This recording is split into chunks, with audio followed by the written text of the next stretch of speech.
చాలా అంశాల్లో ప్రపంచ దేశాలతో పోలిస్తే చైనా కాస్త భిన్నంగానే వ్యవహరిస్తుంటుంది. ఇంటర్నెట్, సోషల్ మీడియా విషయానికొస్తే వీటిపై ఆ దేశంలో చాలా ఆంక్షలుంటాయి. ప్రపంచం ఉపయోగించే సోషల్ మీడియా, ఆన్లైన్ సేవలందించే ప్రముఖ వెబ్సైట్లను ఆ దేశం నిషేధించింది. వాటికి బదులు చైనాలోని దేశీయంగా రూపొందించిన వెబ్సైట్స్, యాప్స్ను ప్రజలకు అందుబాటులో ఉంచింది. ఏ సమాచారం కావాలన్నా ఇప్పటి నెటిజన్లంతా గూగుల్ను ఆశ్రయిస్తారు. గూగుల్ సెర్చ్ ఇంజిన్లో సర్వం నిక్షిప్తమై ఉంటాయి. ప్రపంచమంతా ఈ గూగుల్ను వినియోగిస్తుంటే చైనా ఈ సెర్చ్ ఇంజిన్ను నిషేధించింది. కొన్నాళ్ల కిందట చైనాలోనూ గూగుల్ సేవలు అందించిన తర్వాత నిషేధానికి గురైంది. ప్రస్తుతం చైనా ప్రజలు గూగుల్కు బదులు బైడు సెర్చ్ ఇంజిన్ను వినియోగిస్తుంటారు. ఫేస్బుక్తో ప్రపంచం ఏకమవుతుంది, కానీ చైనా కలవదు. ఎందుకంటే ఆ దేశంలో ఫేస్బుక్ పై నిషేధం ఉంది. ఫేస్బుక్ బదులు అక్కడి ప్రజలు రిన్రెన్ను వినియోగిస్తారు. 2005 డిసెంబర్లో దీన్ని ప్రారంభించారు. వివిధ రంగాల్లోని ప్రముఖులు ఎక్కువగా వినియోగించే సోషల్ మీడియా ట్విట్టర్. ఏ విషయాన్నైనా తక్కువ వ్యాఖ్యల్లో అభిమానులకు, ఫాలోవర్స్కు చెప్పగలగడం ఇందులోని ప్రత్యేకత.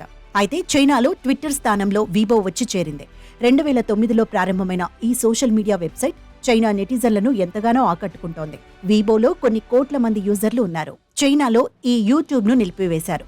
యూట్యూబ్కు బదులు ప్రముఖ వ్యాపార సంస్థ అలీబాబాకు చెందిన యాకు.com యూట్యూబ్కు ప్రత్యామ్నాయంగా వినియోగిస్తున్నారు. 2006లో దీన్ని ప్రారంభించారు. ప్రపంచవ్యాప్తంగా 500 కోట్లకు పైగా డౌన్లోడ్ సంఖ్య ఉన్న వాట్సాప్ను చైనా ప్రజలు అస్సలు ఉపయోగించారు.